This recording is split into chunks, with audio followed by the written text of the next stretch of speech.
Allah sebagai satu entitas tunggal yang maha, ini tuh baru diperkirakan ya memang baru dipromosikan setelah zaman Nabi Muhammad. Dari keseluruhan bukti ini nama Allah nggak diciptakan Islam dari nol gitu, nggak tahu-tahu ini Tuhan Allah gitu, tapi masyarakat Arab udah kenal nama Allah gitu. Jadi nama Allah itu merupakan bagian dari mitologi yang jauh lebih tua ya, dan lebih kompleks di Arab sana. Jadi Islam nggak membuat nama baru gitu untuk Tuhan.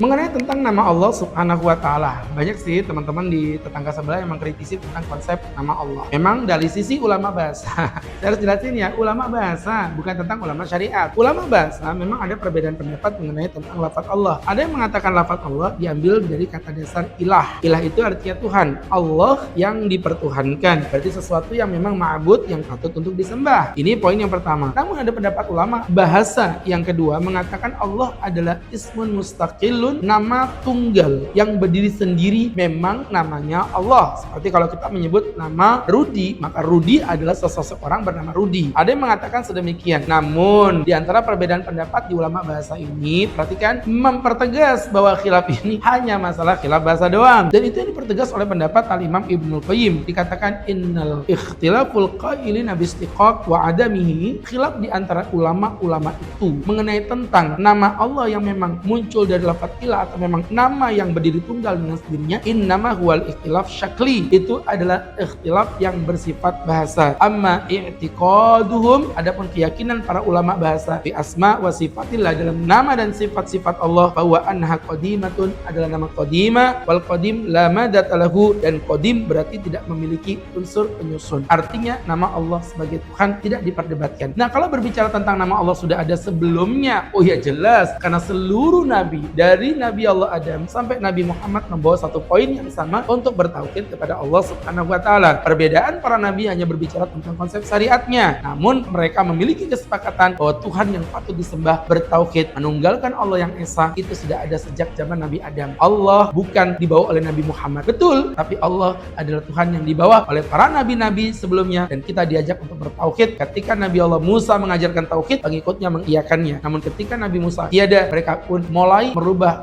bentuk tatanan ketuhanan. Muncul Nabi Isa, kemudian Nabi Isa menjalankan ajaran tauhid, para pengikutnya pun bertauhid. Namun ketika beliau telah tiada, kemudian oleh para pengikutnya diselewengkan. Muncullah Nabi Muhammad sebagai pelaras untuk itu, dan Nabi menegakkan tauhid di atas segala-galanya dengan lafaz yang sama, dengan nama yang sama, Allah Subhanahu wa Ta'ala. Barakallahu fikum. Ini pendapatku. Bagaimana pendapat kalian? Udah cerdas berpikir.